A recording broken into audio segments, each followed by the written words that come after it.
Okay, so we did the visualization and the quantification on our sensing and titanium mapping, and we know how to use the pre-filtering to enhance the to improve the quantification results. And now we got a good mapping. We can go to Stephen. This is the raw data. Now with remove the background with the percentage, time percentage mapping. So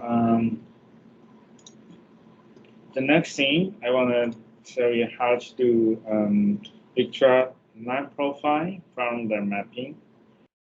So let's do a little bit of pre-filtering, okay. If you go here, this is processing, intensity profile, select that, visual line around this section. And that's going to give you line scan profile. So, and then it can say increase, decrease. You can use the keyboard. Use the minus and the plus in the keyboard to increase the width of the line. So that's going to average more. It's going to give you more counts. If you do, so if you increase your line width, it's going to average signal with the with across the width of the line. So well, what did you press to expand it? I press the plus and the minor in your keyboard. Okay. The keyboard. And then then you see the variation of the element, different element, titanium and structuring across the line. You can change the direction by just click the arrow and then move to the different direction and hold the left mouse to move to the different direction. This is okay. Also, you can. This is the way to give you and then if to do that. So usually this is the way to give you better results. You may use pre-filter, but if you don't use pre-filter, you will see your line gonna lose very noise. Not problem can lose very noise because your background you get a lot of your strengthening and tightness signal they can overlap with each other and you get some background noise. So usually pre-filtering give you better non-profile. This looks right. This is give you better configuration result.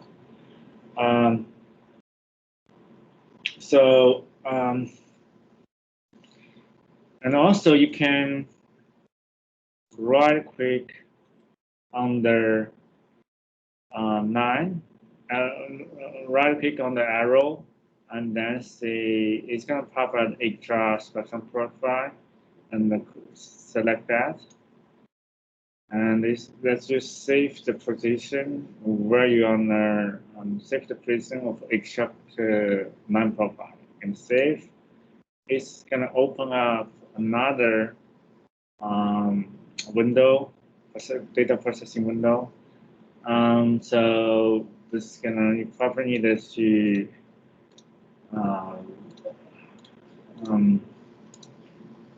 can do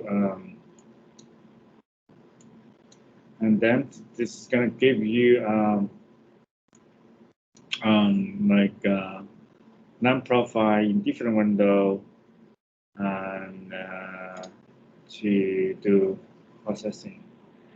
You can select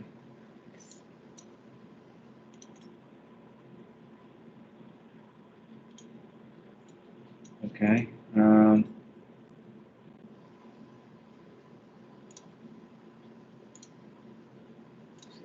Choice.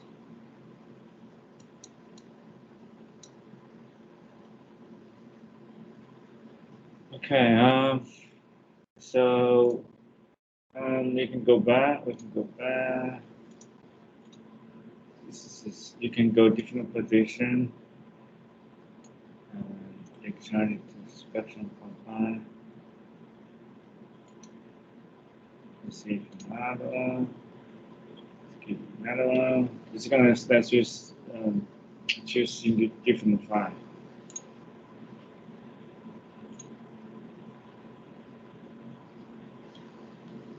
Okay.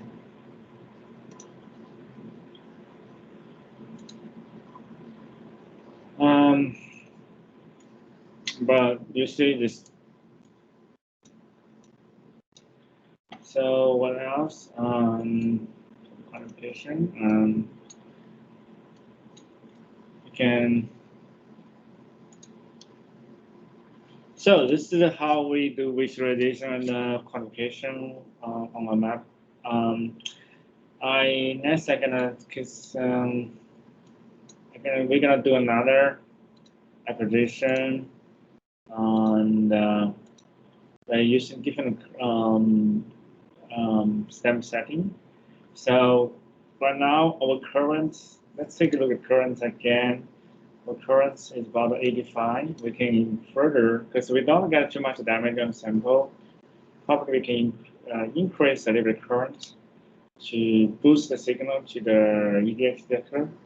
So to do so, we can either reduce swatch size or we can increase the decrease gun length. And decrease gun length, you see how much current we get. Yeah, if you decrease gun length to almost 200 ppm, but we lose a lot of resolution. We probably need a lithium astigmatism focus. So we need to do this one.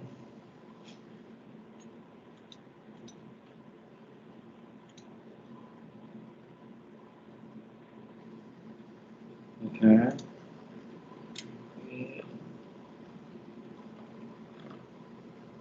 Okay, and then we do a little bit of fine tune the astigmatism. Put 1 to 2.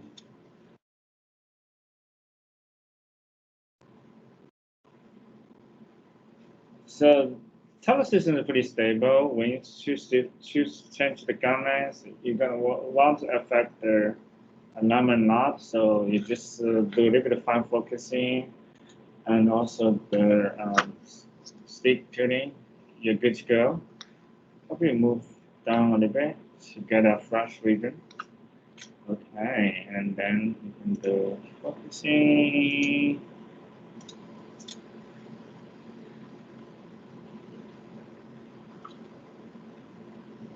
Okay, and then we take a quick imaging, get a 5 by 5 imaging, and we can set up another scan around here, and do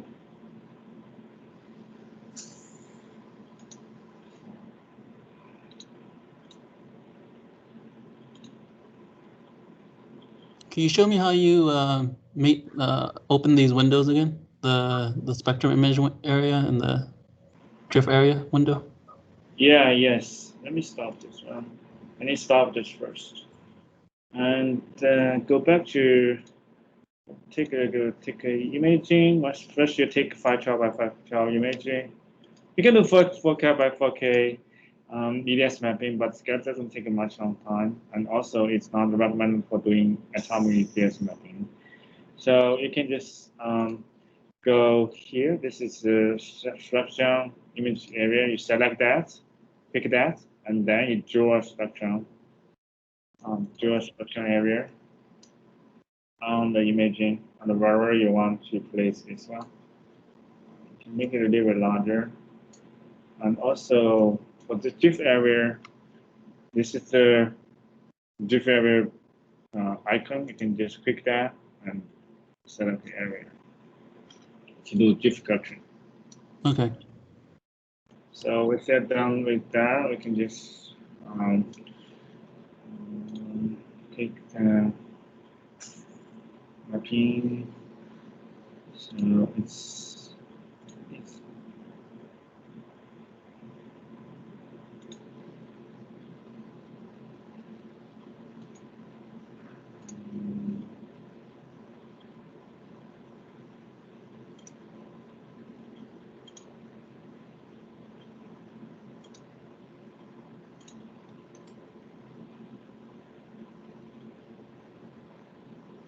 DV center.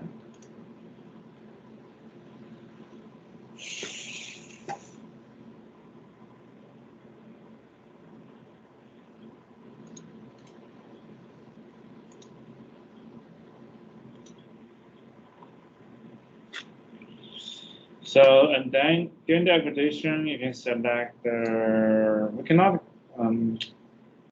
select the filtering. And this way, we probably need to go back.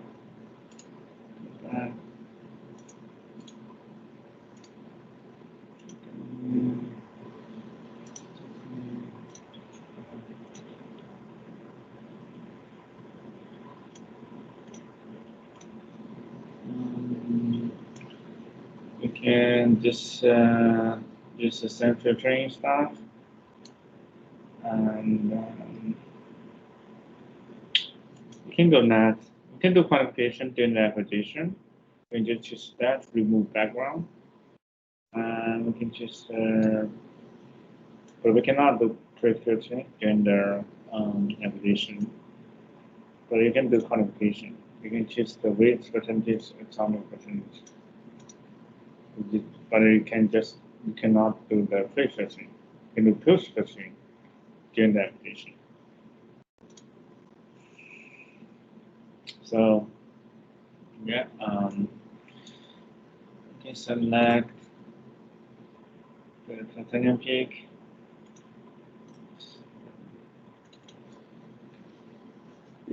You say because right now your current is about 184, it's doubled, so it might take less time to get a good signal, get enough signal to tell the to identify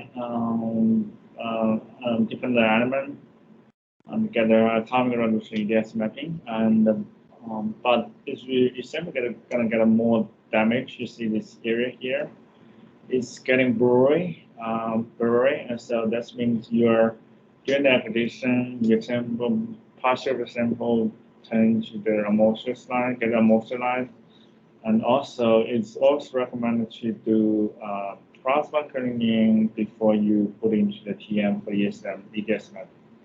If you don't do so, it's gonna during the application gonna lift up this lot of carbon on the surface of the sample. So, and if you don't have plasma cleaning, you can do beam shower. Beam shower, I can show you later if you're interested. Beam shower, usually we go back to the TMO, we go to the LOMAC, we adjust current to about 10 nanoamp. This is a very large current, and then we use the beam to cover the whole, almost whole gray or region of interest. You want to do ECM mapping. And then we keep that shower, you use the beam to remove the residual carbon or contamination on your sample surface. You see 10 minutes or even 20 minutes is good enough to remove any carbon residue, carbon contamination on your sample surface. So yeah, we're getting more signal. How much time we did correction. So just now we did about 9 minutes, right? We're gonna do same time. We're gonna cut mapping until we reach the 9 minutes. So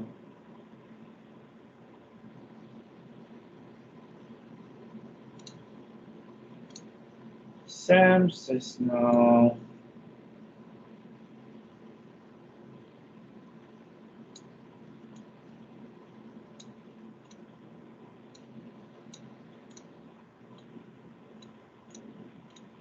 So Sam's okay. It's gonna take some time to build up because we basically when we do EDS scan, we scan the whole region frame by frame, and then we add the signal together, add the frame together to combine to form elemental mapping. So and also we are gonna apply cost correlation diffraction. And after acquisition, you're gonna have a choice to choose the starting frame you want to do integration, and end frame you want to do integration. You're gonna get a choice to choose the range of the frames. So for example, here shows 0 right now, but after acquisition, you're gonna tell you how many frames we have. So like we have for like 400 frame, you can choose you wanna because you can do inspection on different frame, and you can choose the starting frame you wanna put a signal together, and you can choose the ending frames. So say I wanna just take a look at this thing, just have signal from 100 frame to 200 frame. You're able to do so by using this function here. So we are getting to see some difference.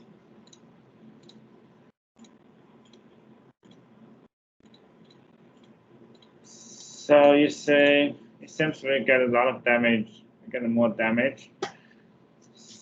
The mapping not look as nicer as we use the small current, because when we get bin damage, the spatial sample get almost rise. So that's make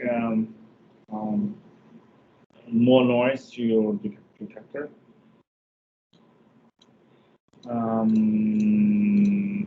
So say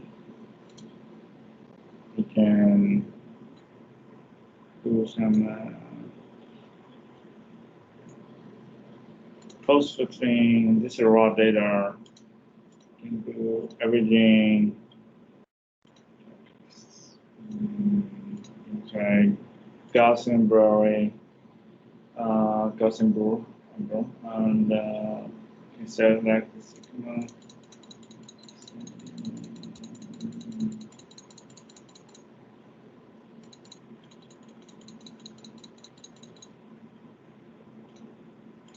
So when you do everything, basically you lose the resolution.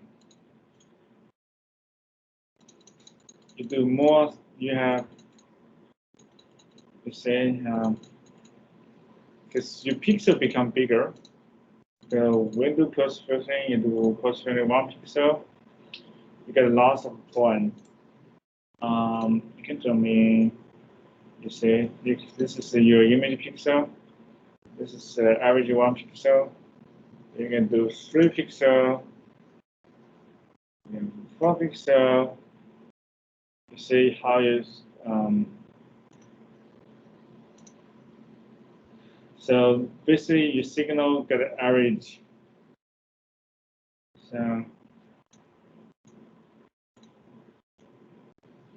So basically this is the 1 pixel line. You see this is a bright spot.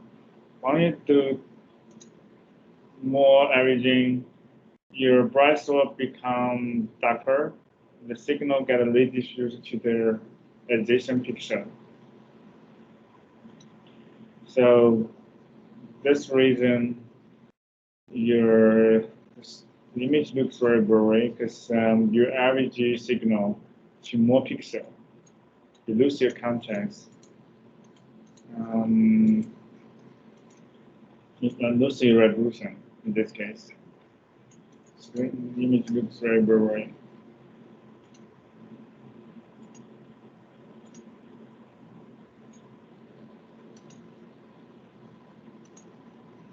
See, this is how.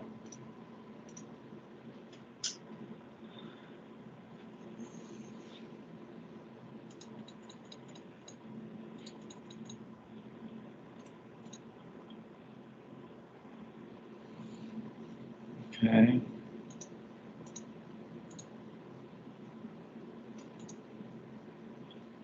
How many time? Okay. We have 10-minute mapping.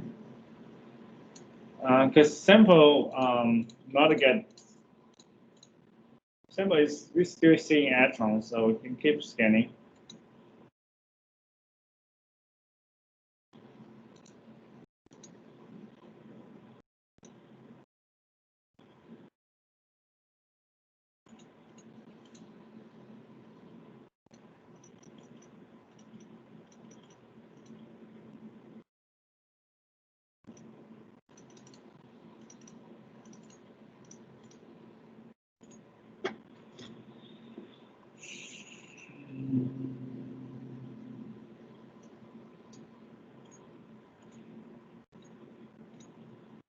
So we also get auction. So the auction is it's a very light element. So it has to say result auction atom through the Talos, but from the spectra or semis, we can see their auction atoms in the EDS mapping.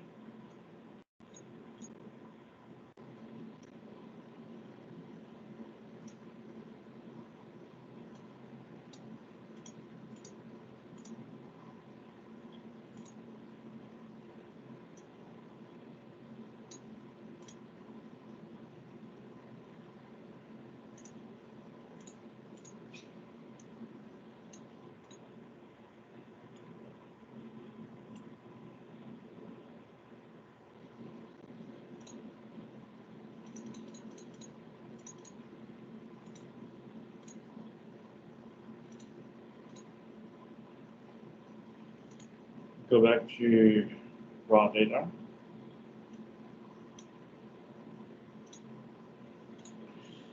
This is the raw data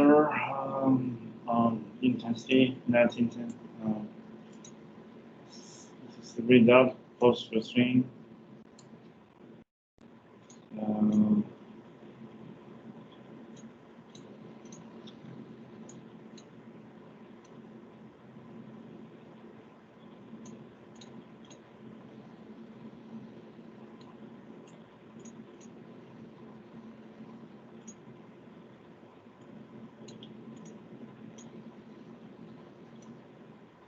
Can do you select the order to bring it back. You can inverse the context. Okay.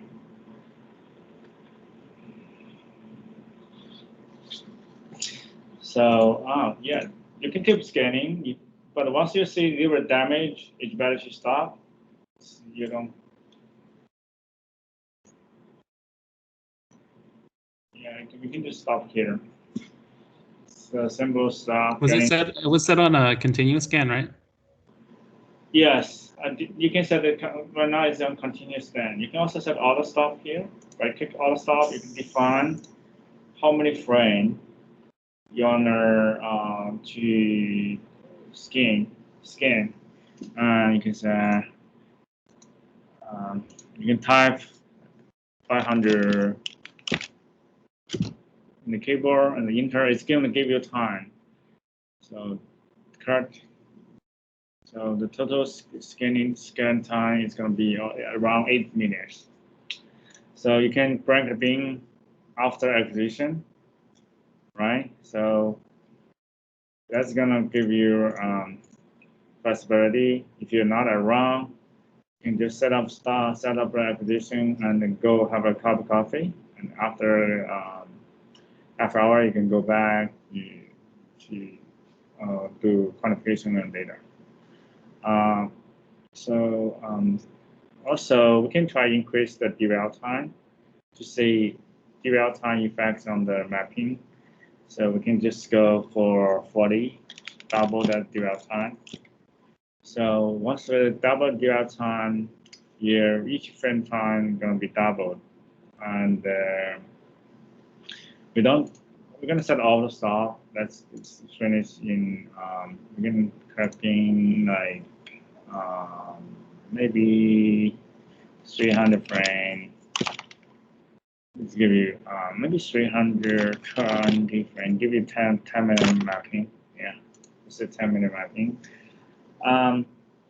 You definitely set up this optimized for priority image and the chip computation. You can always resort default value by sample pick. Let's set out another mapping. You see, this your get because I just talked being your bin current is pretty large, so I forgot to bring the bin, so the bin can draw a port here. So let's move to different region, and then we can do another mapping. So before that, we probably needed to do fine focusing a little bit. So drifting, simply drifting, not for reason can cause drifting. So you might, if you find your sample during the acquisition, if you find the focus of your sample is changing, you might need to choose the thicker ring to put on a sample, to clamp down sample tighter. In that case, your sample focus is going to change. So remember that I actually reviewed that we have different thickness of ring, 0.2 millimeter, 0.3, or 4. So you can choose different thickness of the ring to clamp down the sample harder in the holder. Okay, let's take an image, feature by feature image, and then we can do this region. Move here, and can just say tab. Now I'm using the 40 microsecond, using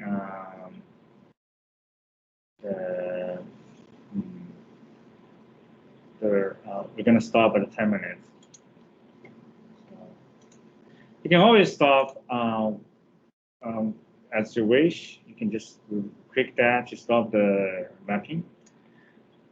Even you set up the auto stop, it still give you flexibility to stop manually. You can go here and choose continuous listening. And then now the dwell time changed to 40 microseconds. So each frame is going to take longer to scan each frame. And also it's going to take longer to do cross correlation description. So you get a last frame within 10 minutes.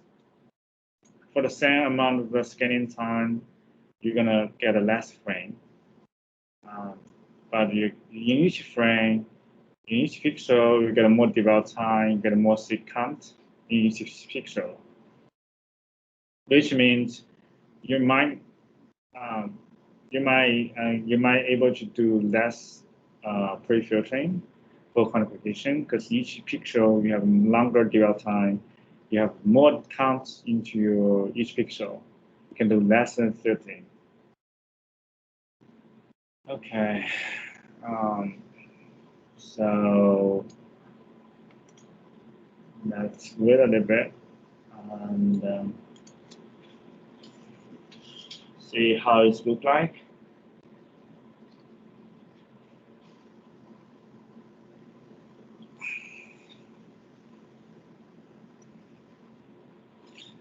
Yeah, this is Johnsonian titanium sample Different sample might have different setting.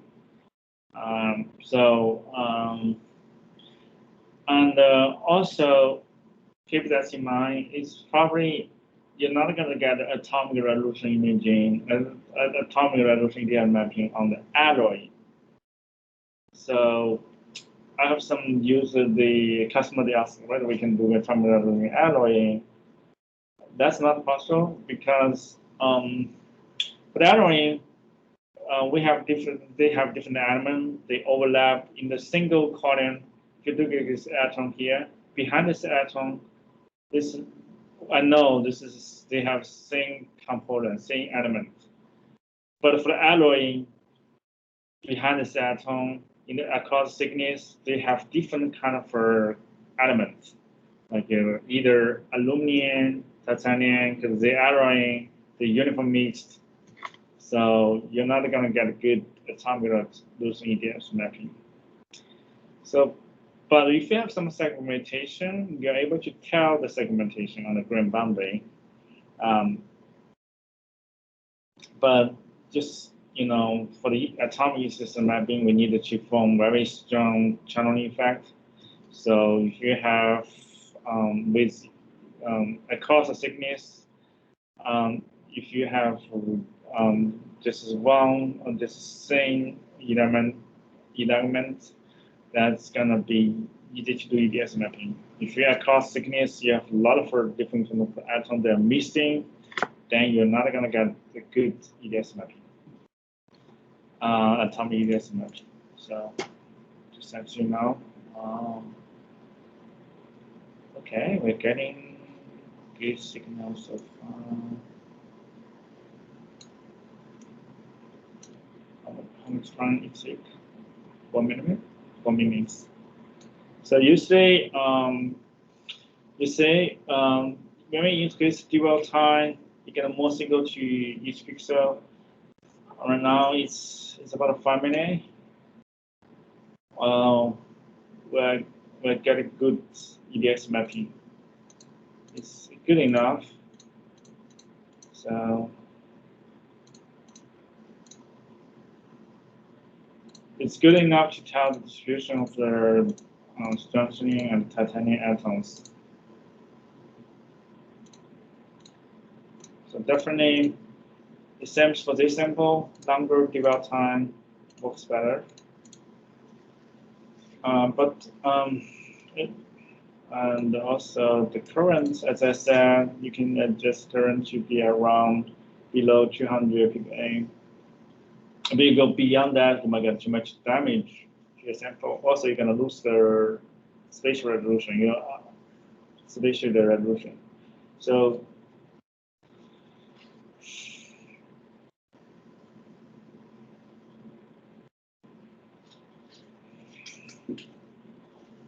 when you're scanning, how do you know what the counts are? The count? Yeah. You can select the spectrum tool to picture the spectrum from a certain area. You can see the count is accumulating. You see the height of the peak is changing roughly. You can select even define. You can use the objective of this here and define the PV 1 pixel. So this is 1 pixel. You can move around in the section here. You can just auto scale. You can say count here. It's gonna changing.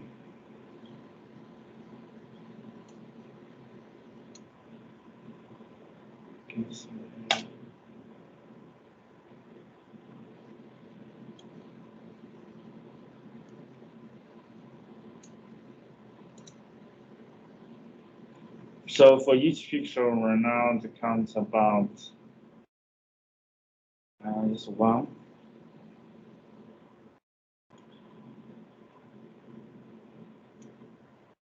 Yeah. Sometimes you get this vicious peak here. So if you do pre-filtering, it's gonna average this signal to adjacent pixel.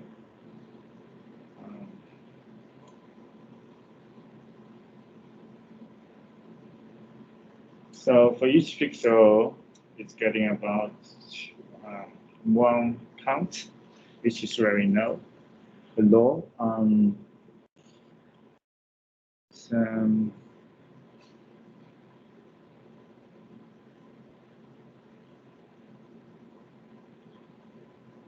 some pixel we're getting the oxygen, some pixel we get nothing.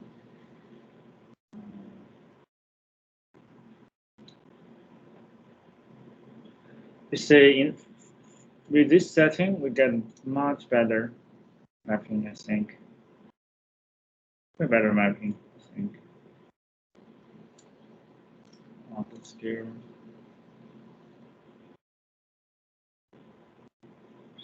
You see, it's updating the count. So also you can read the count from detect layout here. For you see how much counts get into the each detector.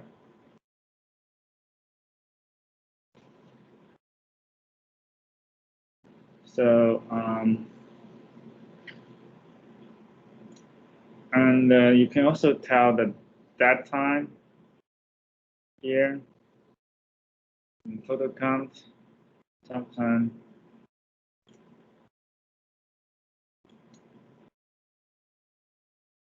Here's the progress bar, tells you how many frames we have taken and how many frames left. The total frame is 320. It's going to take more than, okay, because that's estimation time, I'm not including the drift correction time. So we're going to take more than 10 minutes to get 320 frame down. Because this estimate time doesn't include the drift correction time. So, but anyway, we can stop manually.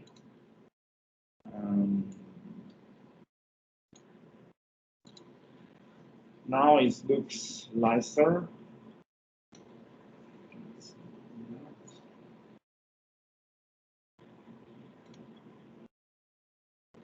Just give them a background.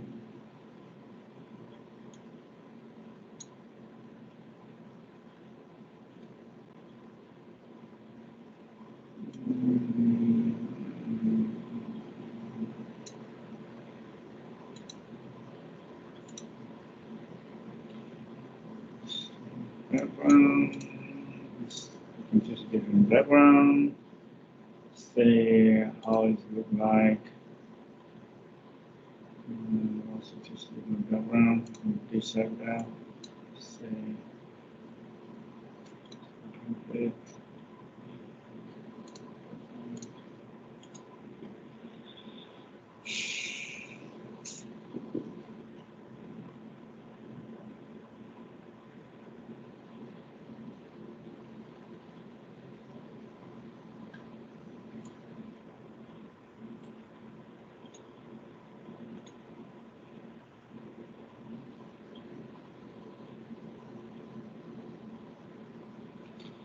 Still going. I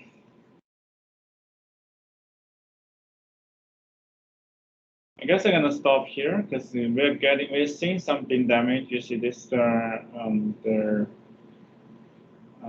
counters getting darker, and it's indicates some damage on the sample. So can't stop scanning right now. Stop scanning. Now once stop is gonna freshing. It's gonna stop once it's finished the scanning of this, finish the last frame. But you can start immediately by double click or by click again. That's gonna stop at the middle of the frame. So we don't recommend doing that. We just recommend you stop, click once, just click once, and then let the scan finish until you finish the last frame.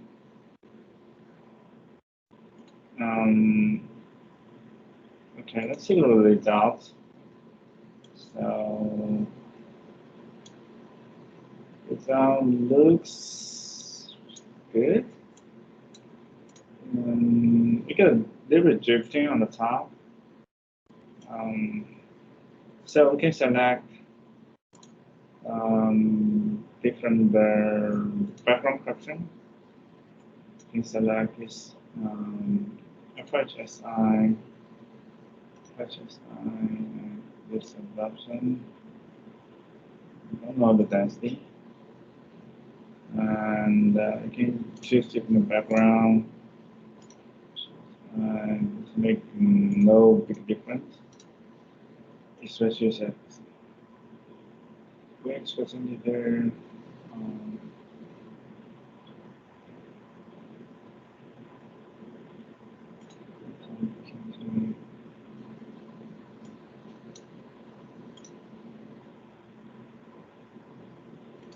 It's getting slow.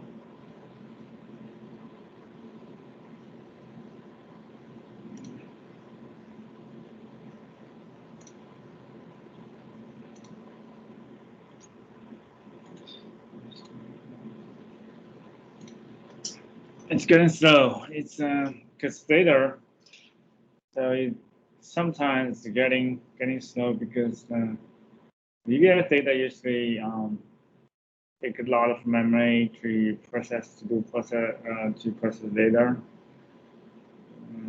So hopefully it's gonna be recovered. Okay, we're good. We're good.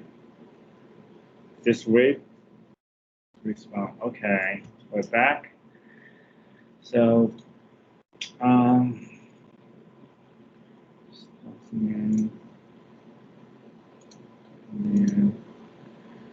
so from the intensity map, we can say the map is pretty good.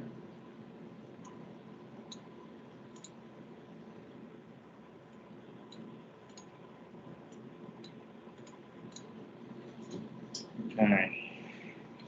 And here's the states the status bar tells how many frames we have, and you can go back. So you can set up.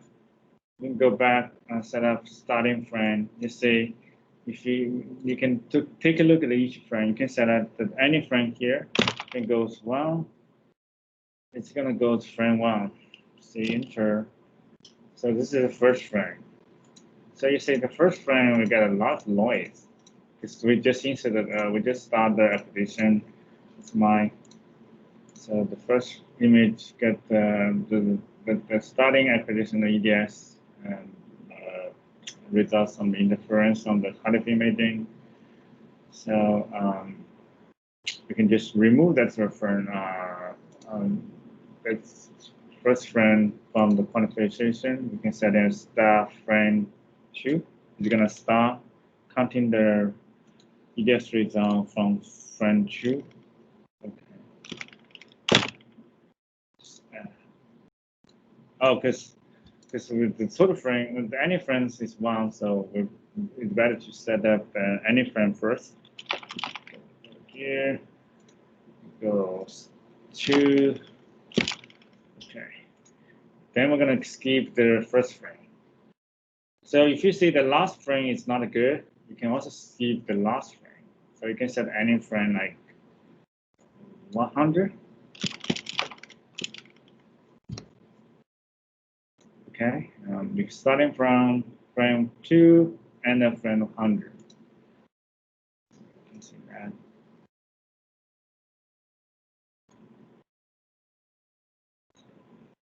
How it look like.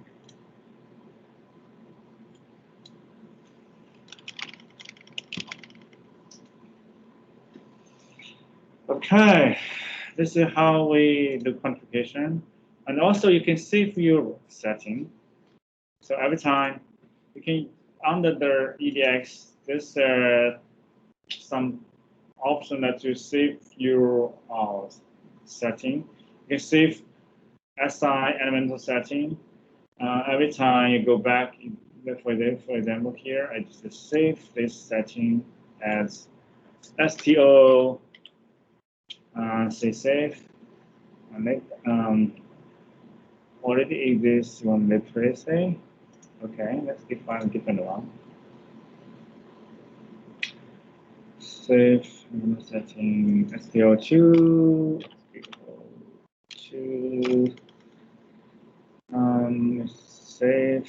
and then you can go back and load this setting, and then you can deselect element. So you can just and just click EDX, load SI element setting, load STO2. It's gonna pop up automatically for you. You don't need to select here. So that's gonna also save the different your selection on the different the peak as well. Also, you can save the this is the elemental setting. You can also save SI quantification setting. You can just simply save SI quantification here. Later down, you can just load that quantification setting. You can also save spectrum setting, save setting here, and then you can just load that. So it's gonna bring, it's gonna save your choice on the spectrum, and save the different peak. Save your peak identification as well. Okay. Once you get the result, you want to do exporting. You can just simply you can select whether you want to include the data bar or skill bar. For the data bar, you can choose different item here. You can select the current mode and the actual spot size, whatever you want. And you can export the elemental map here just by right click export all. Instead of whether you want to include in the skill bar, elemental map label, whether what kind of type of file you want to do exporting. So you switch to JPEG to export, and they're gonna export their data for you. It's gonna export HDF, titanium map. So you can also get a choice to do color mix. You can choose this two map, and you can do color mix. You can export this single image.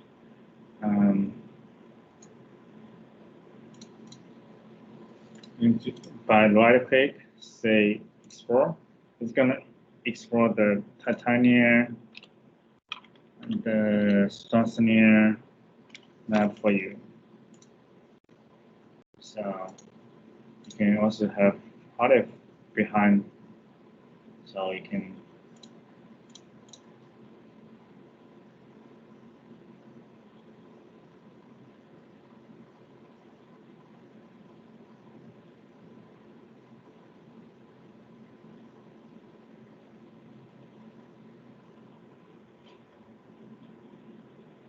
Okay, and yeah, and what else?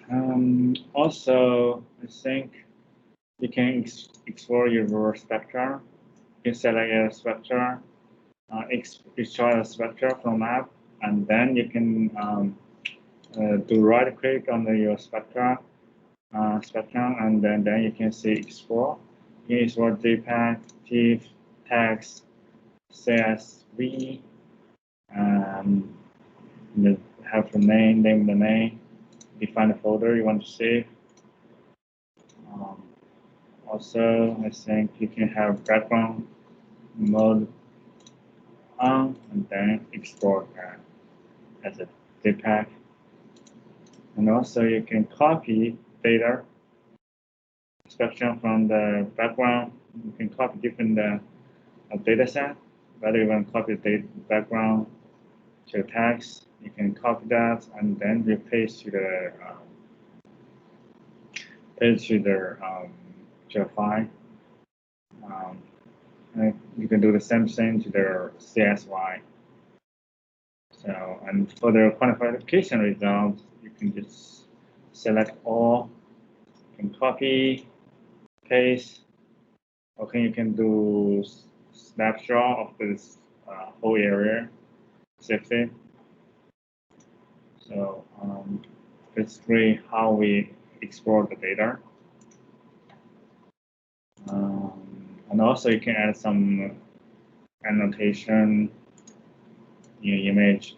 Also, you can change the color of this. And also, once this data is saved, so this is data is automatically saved. You can save as a different file. You can everything taken by the Velox with the extension file name EMD file. So you can you can use offline Velox to open that. And also you can do batch exportation. You can when you do a batch exportation, you want to export the elemental map as well. You got the data bar, choose a folder type for image. So,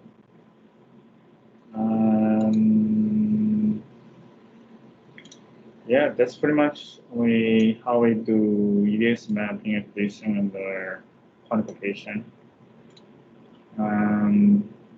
You can right click on the map and just update to view the parameter you use for the map application. This is really good because you wanna keep because you got good data, and you can always use this function to know what parameter you use for getting that good data.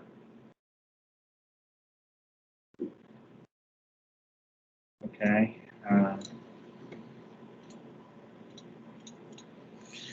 Okay. I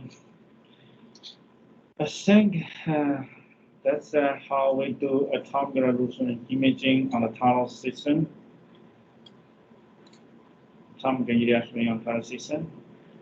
Do you have any question? So I guess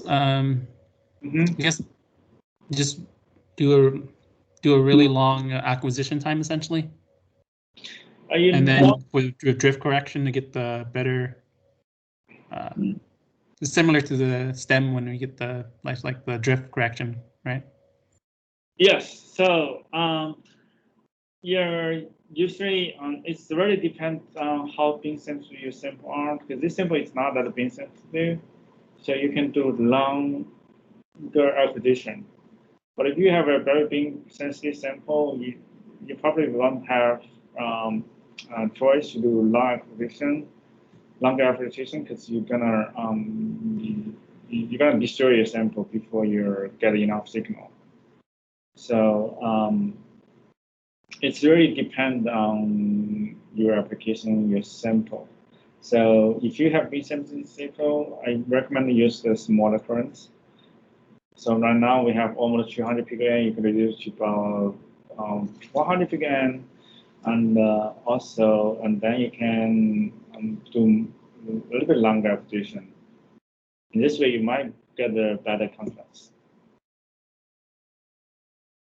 So for the drift correction, yeah, if you have a beam sensitive sample, you can just deselect the drift correction. If your sample doesn't drift a lot, so that's gonna save you some time. Okay, and then when you're doing the several frames for this one, then you notice it was burnt, the samples being damaged later, right? Yes. So you see this non-unit contrast here. Yeah. Was there a way to because I remember you removed like the last 10 images or something. Is there a way to look through those frames to see when it started getting damaged?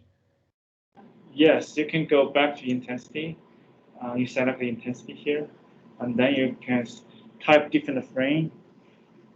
You can go back.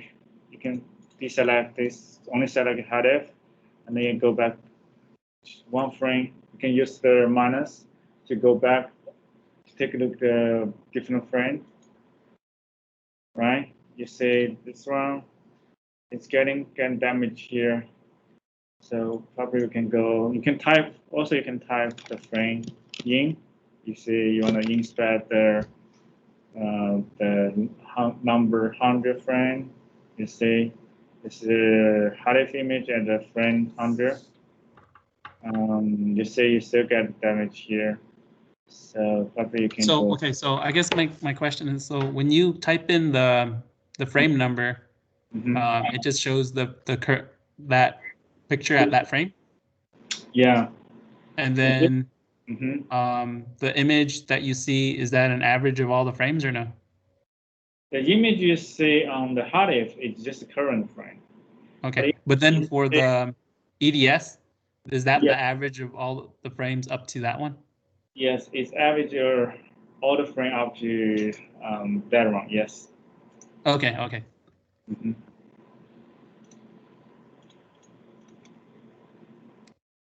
Yeah.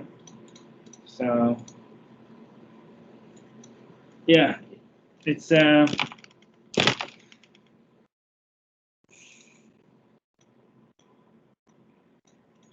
yeah, that's how we inspire the data, EDS data frame by frame, and usually you can also set up the starting frame, right?